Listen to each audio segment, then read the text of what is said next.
बिस्मिल्लाहिर्रहमानिर्रहीम। मैं हूं मोहम्मद अफजल नासिर भट्टी और आप देख रहे हैं मेरी जंग डिजिटल। अस्सलाम वालेकुम नाज़रीन, आज हमारे साथ मौजूद हैं एक SC MPA, पूरी पंजाब असम्बली की शायद वो वाहिद MPA हैं जो अपने बलबूते पर, अपनी पॉलिटिक्स के बलबूते पर ज़ीरो से शुरू होकर, ज़ीरो से पॉलिटिक्स शुरू करके आज वो पंजाब असम्बली की रुकन बनी हैं। हम उनसे आज बात करेंगे, सियासी गपशप करेंगे और आप भी उनकी सियासी गपशप से महजूज होंगे और हैरान होंगे कि ये जो MPA हैं इनका नाम है सफ़िया सईद, मोहतरमा सफ़िया सईद साहिबा।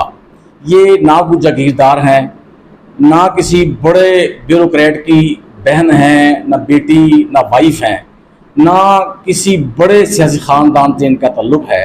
ये वो वाहिद MPA है, जैसे मैंने आपको बताया है, जिन्होंने ज़ीरो से पॉलिटिक्स शुरू की, गली महल्ले से शुरू की और आज अल्लाह ताला ने उनको MPA बनाया है। आज हम उनसे बात करेंगे मोहतरमा सफ़िया सईद जो हैं, जो कि मोहतरमा सफ़िया सईद साहिबा जो कि कसूर से MPA मुंतखब हुई हैं। जी MP साहबा, क्या ठीक ठाक है आपका? अस्सलाम वालेकुम, बिस्मिल्लाहिर्रहमानिर्रहीम। मैनू बड़ी खुशी हुई अज कि मैं अफजल नासिर भट्टी के घर आई हाँ और मैं अपना इंटरव्यू रिकॉर्ड करने आन लगी हाँ, क्योंकि मेरी सियासी जी कारकर्दगी है वो मैं अज सारे शेयर करा दी उन्होंने नाल कि मैं कितों शुरू की थी। अल्लाह पाक ने मैनू इज्जत दी, अज मैं कौमी असम्बली की रुकन बनी। ਤੁਸੀਂ ਕਦੋਂ ਸ਼ੁਰੂ ਕੀਤੀ ਪੋਲਿਟਿਕਸ? 2001 ਤੋਂ।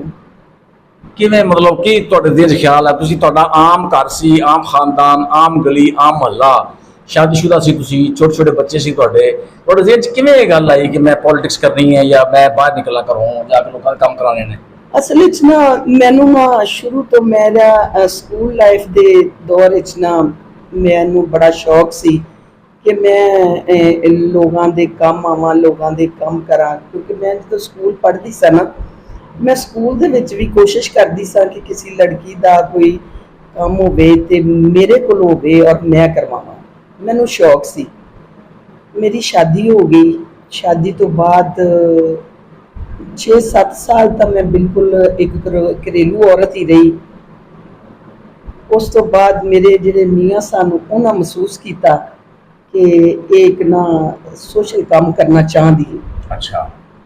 और मैं उन्होंने नाल डिस्कस की और उन्होंने मेरा बड़ा साथ दिता और पहला इलैक्शन 2002 के विच जो होया वो मैं यूनियन कौंसल का इलैक्शन मैं लड़िया और जिस जगह तो मैं इलैक्शन लड़िया ना मैं उस जगह ते 3 साल पहले गई।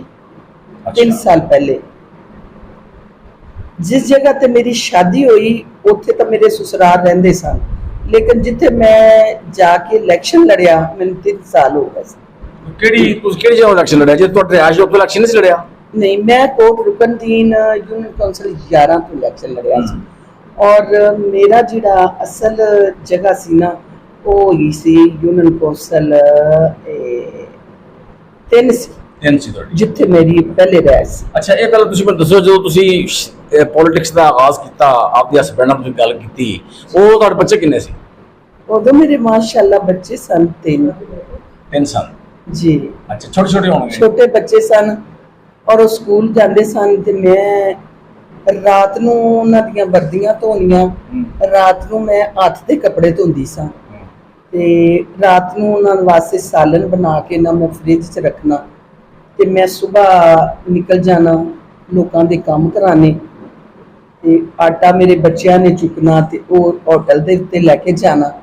जो स्कूलों वापस आना उन्हें ते ओह रोटी उत्थों पकानी, सालन फ्रिज चों कढ़ना ते उन्हें खा के ते ट्यूशन चले जाना। मैं 3 बजे 4 बजे आई हाँ घर ते मेरे आंदे बच्चे ट्यूशन चले जाते सन और मैं बिल्कुल बच्चों वाले तवज्जो नहीं सी कीती ज़्यादा, लेकिन मैं सियासत वाले बहुत ज़्यादा तवज्जो की थी क्योंकि मैनू शौक सी। और मेरे मियाँ ने इंज मैनू सियासत कराई कि जिवें एक बच्चे की उंगली फड़ के ते उन्होंने स्कूल नहीं छड्डन जांदा ਵਾਲदैन ਔਰ ਮੇਰੇ ਮੀਆਂ ਨੇ ਮੇਰਾ ਇਸ ਤਰ੍ਹਾਂ ਸਾਥ ਦਿੱਤਾ, ਉਂਗਲੀ ਫੜ ਕੇ ਤੇ ਮੈਨੂੰ ਸਿਆਸਤ ਸਿਖਾਈ। ਤਾਂ ਮੁਕੰਮਲ ਸਪੋਰਟ ਕੀਤਾ ਯਾਨੀ ਕਿ। ਮੁਕੰਮਲ ਸਪੋਰਟ ਮੇਰੇ ਮੀਆਂ ਦੀ। ਅੱਛਾ, ਇੱਕ ਇੱਥੇ ਹੋਰ ਗੱਲ ਦੱਸਣਾ, ਸਹੀ ਗੱਲ ਦੱਸਣੀ ਹੈ ਕਿ ਜੋ ਤੁਸੀਂ ਪੋਲਿਟਿਕਸ ਸ਼ੁਰੂ ਕੀਤੀ, ਜਦੋਂ ਛੋਟੇ ਛੋਟੇ ਬੱਚੇ ਸੀ ਤੁਹਾਡੇ, ਜੀ, ਜੋ ਤੁਸੀਂ ਮੇਰਾ ਬੁਰਕਾ ਵੀ ਲੈਂਦੇ ਸੀ ਉਹ, ਬੁਰਕਾ ਮੈਂ ਪਾ, ਅੱਛਾ ਇਹ ਦੱਸੋ ਉਹ ਤੁਹਾਡੇ ਮੁਆਸ਼ੀ ਹਾਲਾਤ ਕੈਸੇ ਸਨ? ਬੜੇ ਲੋ ਸਨ, ਬੜੇ ਲੋ ਸਨ। ਬੜੇ ਲੋ ਸਨ। ਹਾਂ, ਇਸ ਦੇ ਬਾਵਜੂਦ ਤੁਸੀਂ ਪੋਲਿਟਿਕਸ ਦਾ ਆਗਾਜ਼ ਕੀਤਾ। ਬਿਲਕੁਲ ਕੀਤਾ। ਔਰ ਉਸ ਤੋਂ ਬਾਅਦ ਮੇਰਾ ਜਿਹੜਾ ਫਸਟ ਬੱਚਾ ਸੀ ਉਹ ਸਾਊਦੀਆ ਗਿਆ, ਔਰ ਉਹਨੂੰ ਮੈਂ 17 ਸਾਲ ਦੀ ਉਮਰ ਦੇ ਵਿੱਚ ਨਾ ਉਹਦਾ ਆਈਡੀ ਕਾਰਡ ਬਣਵਾਇਆ, ਉਦੋਂ ਬਣ ਜਾਂਦੇ ਸੀ, ਔਰ ਮੈਂ 22 ਸਾਲ ਉਹਦੀ ਉਮਰ ਰਖਾਈ ਔਰ ਮੈਂ ਉਹਨੂੰ ਸਾਊਦੀ ਅਰਬ ਭੇਜਿਆ। ਔਰ ਮੇਰੇ ਬੱਚੇ ਨੇ ਜਿੰਨੀ ਵੀ ਕਮਾਈ ਕੀਤੀ ਨਾ, ਮੇਰੇ ਮੀਆਂ ਨੇ ਨਹੀਂ ਮਹਿਸੂਸ ਕੀਤਾ, ਮੈਂ ਨਹੀਂ ਮਹਿਸੂਸ ਕੀਤਾ, ਮੈਂ ਆਪਣੀ ਸਿਆਸਤ ਤੇ ਖਰਚਾ ਕੀਤਾ ਉਹ ਸਾਰਾ। ਅੱਛਾ, ਪੋਲਿਟਿਕਸ ਤੇ ਖਰਚ ਕੀਤਾ ਸਾਰਾ? ਬਿਲਕੁਲ ਉਹ ਕੀਤਾ ਮੈਂ। ਔਰ ਅੱਲਾ ਦਾ ਸ਼ੁਕਰ ਹੈ ਕਿ ਅੱਲਾ ਨੇ ਫਿਰ ਉਸ ਤੋਂ ਬਾਅਦ ਕਰਮ ਨਵਾਜ਼ੀ ਵੀ ਬਹੁਤ ਕੀਤੀ ਮੇਰੇ ਤੇ। ਉਸ ਤੋਂ ਅੱਗੇ ਫਿਰ ਮੈਂ 2006 ਦੇ ਵਿੱਚ, ਨਹੀਂ ਪਹਿਲਾਂ ਤੁਸੀਂ ਇਲੈਕਸ਼ਨ ਲੜਿਆ ਲੇਡੀ ਕੌਂਸਲਰ ਦਾ? ਹਾਂ, ਯੂਨੀਅਨ ਕੌਂਸਲ। ਉਹ ਤਾਂ ਜਿੱਤ ਗਿਆ ਤੁਸੀਂ? ਉਹ ਮੈਂ ਨਾਜ਼ਮ, ਨੈਬ ਨਾਜ਼ਮ ਨਾਲੋਂ ਜ਼ਿਆਦਾ ਮੇਰੇ ਵੋਟ ਸਨ, ਔਰ ਮੇਰਾ ਇੱਕ ਗੁਲਾਬ ਦਾ ਫੁੱਲ ਨਿਸ਼ਾਨ ਸੀ। ਅੱਜ ਵੀ ਉਸ ਹਲਕੇ ਦੇ ਵਿੱਚ ਮੇਰੇ ਨਿਸ਼ਾਨਦੇਹੀ ਜਿਹੜੀ ਕੀਤੀ ਜਾਂਦੀ ਹੈ ਨਾ, ਕੋਈ ਔਰਤ ਆਵੇ ਨਾ ਤੇ ਉਹ ਕਹਿੰਦੀ ਹੁੰਦੀ ਹੈ ਕਿ ਮੈਂ ਨਾ ਕਹਿੰਦੀ ਹੁੰਦੀ ਹਾਂ ਮੈਂ ਫੁੱਲ ਵਾਲੀ ਦੇ ਘਰ ਫੁੱਲ ਦੇ ਜਿਹਦਾ ਨਿਸ਼ਾਨ ਸੀ ਜਾ ਗੁਲਾਬ ਦਾ ਫੁੱਲ, ਅੱਜ ਨਾਮ ਨਹੀਂ ਆਦਾ, ਫੁੱਲ ਵਾਲੀ ਮੈਨੂੰ ਕਹਿੰਦੇ ਨੇ, ਗੁਲਾਬ ਦੇ ਫੁੱਲ ਵਾਲੀ। ਔਰ ਮੇਰਾ ਗੁਲਾਬ ਦਾ ਫੁੱਲ ਨਿਸ਼ਾਨ ਸੀ, ਔਰ ਨਾਜ਼ਮ ਤੋਂ ਨੈਬ ਨਾਜ਼ਮ ਤੋਂ ਜ਼ਿਆਦਾ ਮੇਰੇ ਵੋਟ ਸੀ। ਔਰ ਅੱਜ ਮੇਰੀ ਰਿਹਾਇਸ਼ ਨੂੰ 3 ਸਾਲ ਹੋ ਗਿਆ ਸੀ ਉੱਥੇ, ਔਰ ਮੈਂ ਇੱਕ ਇੱਕ ਘਰ ਜਾ ਕੇ ਮੈਂ ਵੋਟ ਮੰਗੇ, ਔਰ ਮੈਂ ਦੀ ਅੱਛੀ ਕਾਰਕਰਦਗੀ ਦੀ ਵਜ੍ਹਾ ਤੋਂ ਲੋਕਾਂ ਨੇ ਮੈਨੂੰ ਪਸੰਦ ਕੀਤਾ ਔਰ ਮੈਨੂੰ ਇੰਨੇ ਵੋਟ ਮਿਲੇ। ਪਹਿਲੇ ਇਲੈਕਸ਼ਨ ਤੁਸੀਂ ਲੇਡੀ ਕੌਂਸਲਰ ਮੁੰਤਖਬ ਹੋਏ, ਉਸ ਤੋਂ ਬਾਅਦ? ਉਸ ਤੋਂ ਬਾਅਦ 2006 ਦੇ ਵਿੱਚ, 5 ਦੇ ਵਿੱਚ, 5 ਦੇ ਵਿੱਚ ਮੈਂ ਫਿਰ ਡਿਸਟ੍ਰਿਕਟ ਦਾ ਇਲੈਕਸ਼ਨ ਲੜਿਆ ਔਰ ਮੈਂ ਤੀਸਰੇ ਨੰਬਰ ਤੇ ਆਈ। ਡਿਸਟ੍ਰਿਕਟ ਦੇ ਵਿੱਚ ਤੀਸਰੇ ਨੰਬਰ ਤੇ ਆਈ। ਤੁਸੀਂ ਤਾਂ ਤਹਿਸੀਲ ਦੇ ਨੰਬਰ ਵੀ ਤੁਸੀਂ ਬਣੇ ਸੀ ਮੈਂਬਰ? ਇੱਕ ਨਹੀਂ, ਮੈਂ ਤਹਿਸੀਲ ਦੀ ਨਹੀਂ ਬਣੀ, ਮੈਂ ਡਿਸਟ੍ਰਿਕਟ ਮੈਂਬਰ ਬਣੀ। ਅੱਛਾ, ਹਾਂਜੀ। ਮੈਂ 5 ਦੇ ਵਿੱਚ ਇਲੈਕਸ਼ਨ ਲੜ ਕੇ ਤੇ 6 ਦੇ ਵਿੱਚ ਫਿਰ ਅੱਲਾ ਨੇ ਮੈਨੂੰ ਉਮਰੇ ਤੇ ਵੀ ਬੁਲਾਇਆ ਤੇ ਅੱਜ ਤੇ ਵੀ ਬੁਲਾਇਆ। ਫਿਰ ਮੈਂ ਉਮਰੇ ਤੇ ਵੀ ਚਲੀ ਗਈ 6 ਦੇ ਵਿੱਚ ਤੇ ਅੱਜ ਵੀ ਉਹ ਕਰਕੇ ਆਈ। ਅੱਛਾ, ਉਸ ਤੋਂ ਬਾਅਦ ਫਿਰ? ਉਸ ਤੋਂ ਬਾਅਦ ਮੈਂ 6 ਦੇ ਵਿੱਚ ਮੈਂ ਸੀਨੀਅਰ ਨੈਬ ਸਦਰ ਮੈਨੂੰ ਡਿਸਟ੍ਰਿਕਟ ਦਾ ਬਣਾਇਆ ਗਿਆ, ਕਿਉਂਕਿ ਮੇਰੀ ਕਿਆਦਤ ਨੇ ਮੇਰਾ ਕੰਮ ਦੇਖਿਆ ਤੇ ਮੈਨੂੰ ਸੀਨੀਅਰ ਨੈਬ ਸਦਰ ਬਣਾ ਦਿੱਤਾ ਗਿਆ ਜ਼ਿਲ੍ਹੇ ਡਿਸਟ੍ਰਿਕਟ ਦੀ। ਫਿਰ 2008 ਦੇ ਵਿੱਚ ਮੈਨੂੰ ਮੇਰੀ ਕਿਆਦਤ ਨੇ ਮੇਰਾ ਕੰਮ ਦੇਖਦੇ ਹੋਇਆ ਕਿ ਉਹਨਾਂ ਮੈਨੂੰ ਬੜਾ ਐਪਰੀਸ਼ੀਏਟ ਕੀਤਾ ਔਰ ਮੈਨੂੰ ਜਨਰਲ ਸੈਕਟਰੀ ਜ਼ਿਲ੍ਹੇ ਦੀ ਬਣਾ ਦਿੱਤਾ ਗਿਆ 2008 ਵਿੱਚ। ਯਾਨੀ ਕਿ ਮੈਂ ਸਟੈਪ ਬਾय ਸਟੈਪ, ਬਿਲਕੁਲ ਮੈਂ ਘਰ ਨੂੰ ਟਾਈਮ ਨਹੀਂ ਦਿੱਤਾ, ਮੈਂ ਆਪਣੀ ਸਿਆਸਤ ਨੂੰ ਵੇਖਿਆ, ਦਿਨ ਵੀ ਕੰਮ ਕੀਤਾ, ਰਾਤ ਵੀ ਕੀਤਾ। ਖਵਾਤੀਨ ਨੂੰ ਮੈਂ ਨਾਲ ਲੈ ਕੇ ਜਿਸ ਜਗ੍ਹਾ ਤੇ ਵੀ ਗਈ ਹਾਂ, ਮੈਂ ਉਸ ਜਗ੍ਹਾ ਤੇ ਜਾ ਕੇ ਉਹਨਾਂ ਤੇ ਕਿਰਾਇਆ ਵੀ ਮੈਂ ਉਹਨਾਂ ਦਾ 1 ਰੁਪਿਆ ਨਹੀਂ ਸੀ ਖਰਚ ਕਦੀ ਹੋਣ ਦਿੱਤਾ। ਮੈਂ ਆਪਣੀ ਜੇਬ ਚੋਂ ਦਿੰਦੀ ਸਾਂ ਔਰ ਜਾ ਕੇ ਮੈਂ ਉਹਨਾਂ ਦੇ ਕਚਹਿਰੀ, ਥਾਣੇ, ਜਿਸ ਜਗ੍ਹਾ ਤੇ ਵੀ ਉਹਨਾਂ ਦੇ ਕੰਮ ਹੁੰਦੇ ਸੀ, ਜ਼ਕਾਤ ਦਾ ਮੈਂ ਕੰਮ ਕਰਵਾਉਂਦੀ ਸਾਂ, ਬੈਤਲ ਮਾਲ ਦਾ ਮੈਂ ਕੰਮ ਕਰਵਾਉਂਦੀ ਸਾਂ। ਬਲਕਿ ਬੈਤਲ ਮਾਲ ਦੀ 3 ਵਾਰੀ ਮੈਂ ਮੈਂਬਰ ਰਹੀ। 3 ਵਾਰੀ ਮੈਂਬਰ ਰਹੀ ਹਾਂ।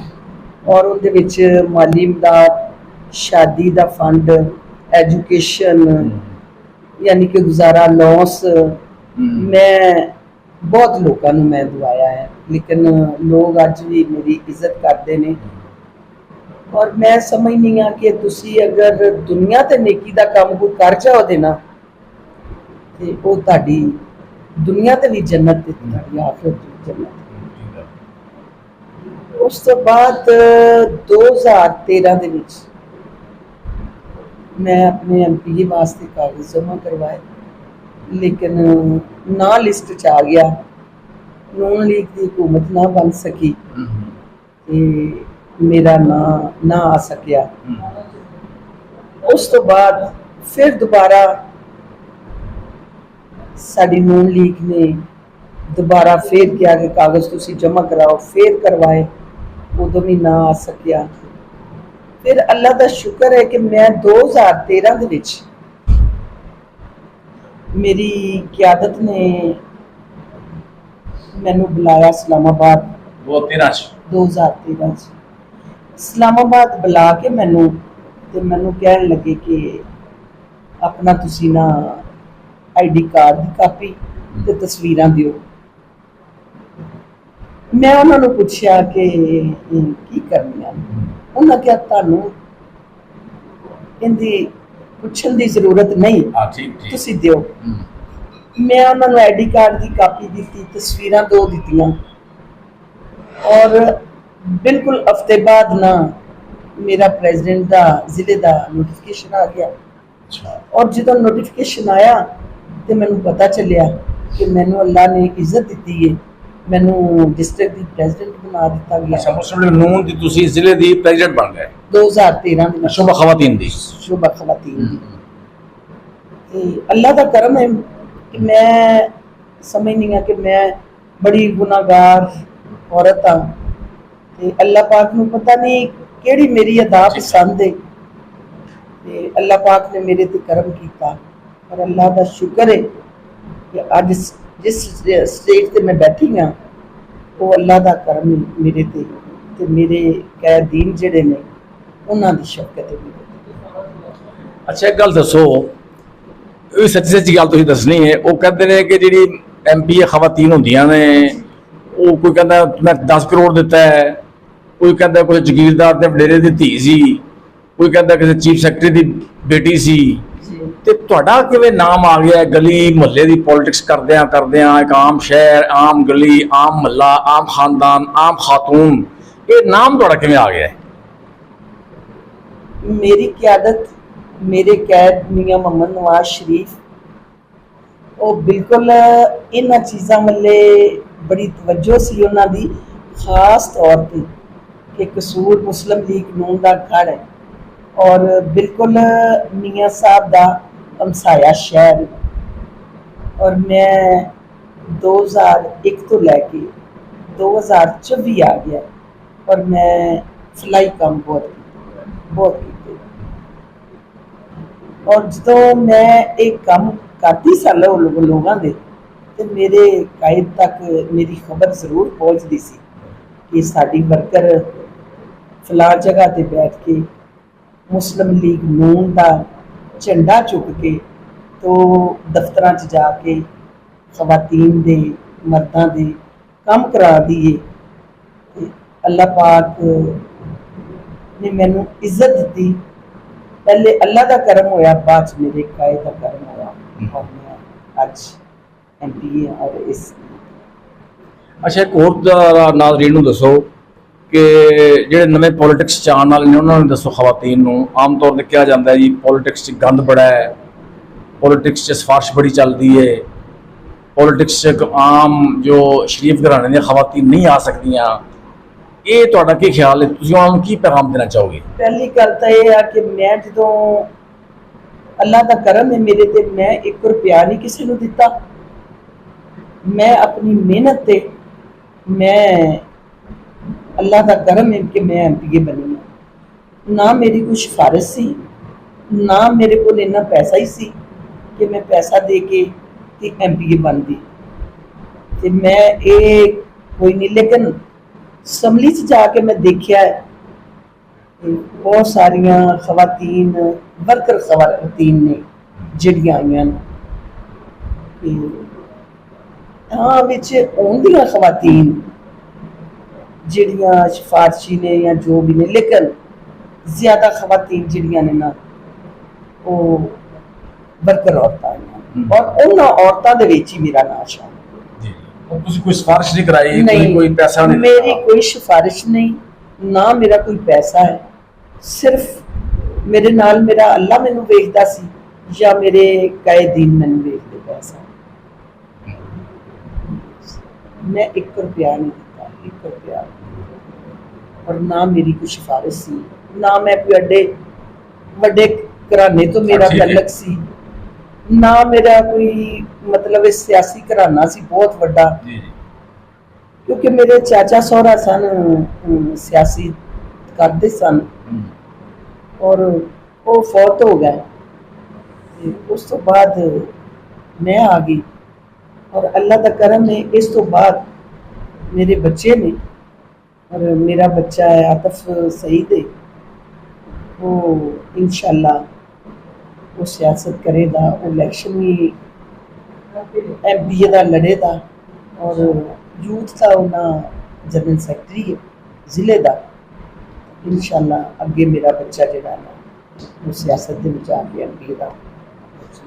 جی ناظرین، جیسا کہ آپ نے محترمہ صفیہ سعید صاحبہ کی باتیں سنی ہیں اور میں پہلے بھی کہہ چکا ہوں، میں یہ دوبارہ کہہ رہا ہوں کہ صفیہ سعید کا ایم پی اے بن جانا یہ ایک کیس سٹڈی ہے، یہ ایک موٹیویشنل سٹوری ہے، یہ کامیابی کی پالیٹکس کی کامیابی کی یہ ایک سکسیس سٹوری ہے. صفیہ سعید پر محترمہ صفیہ، ہمارا تو ان سے انٹریکشن ہے، ہم صفیہ سعید کہتے ہیں تو محترمہ صفیہ سعید ایم پی اے صاحبہ ہیں، ہمارے منہ سے صفیہ سعید نکل جاتا ہے. دوبارہ ان سے ہمارا تعلق ہے، 20 22 24 سال کا تعلق ہے، ہمارا ایک شہر ہے، ایک محلہ ہے. ان پر، ان کی پالیٹکس پر زیرو سے شروع ہو کر گلی محلے کی لیڈی کونسلر سوشل ورکر سے شروع ہو کر پنجاب اسمبلی کی ایم پی اے بن جانا، اس پر ایک پوری کتاب لکھی جا سکتی ہے. اور ہم میری جنگ ڈیجیٹل کی طرف سے، افضل ناصر بھٹی کی طرف سے دلی طور پر ہم محترمہ صفیہ سعید صاحبہ کو مبارکباد پیش کرتے ہیں. اللہ نے آپ کو کامیاب کیا ہے، آپ کو ایم پی اے بنایا ہے. اور میں یہ بھی آپ کو بتا دوں کہ ان کو دیکھ کر، ان کی پالیٹکس کو دیکھ کر اب میں سمجھتا ہوں کہ بہت سی خواتین جو ہیں جو یہ سمجھتی ہیں کہ بڑی سفارش کی ضرورت تھی، کوئی جاگیردار ہونا ضروری ہے، کوئی پراڈو ہونا ضروری ہے، کوئی بہت بڑے کسی بیوروکریٹ کی سفارش ہونا ضروری ہے، یہ انہوں نے ساری باتیں غلط ثابت کر دی ہیں. اب ہماری دعا ہے کہ آئندہ جو الیکشن ہوگا اس میں اللہ تعالیٰ محترمہ صفیہ سعید صاحبہ کو ایم این اے منتخب کرائے. اس کے ساتھ ہی محمد افضل ناصر بھٹی کو اجازت دیجیے. میری جنگ ڈیجیٹل سے اللہ حافظ.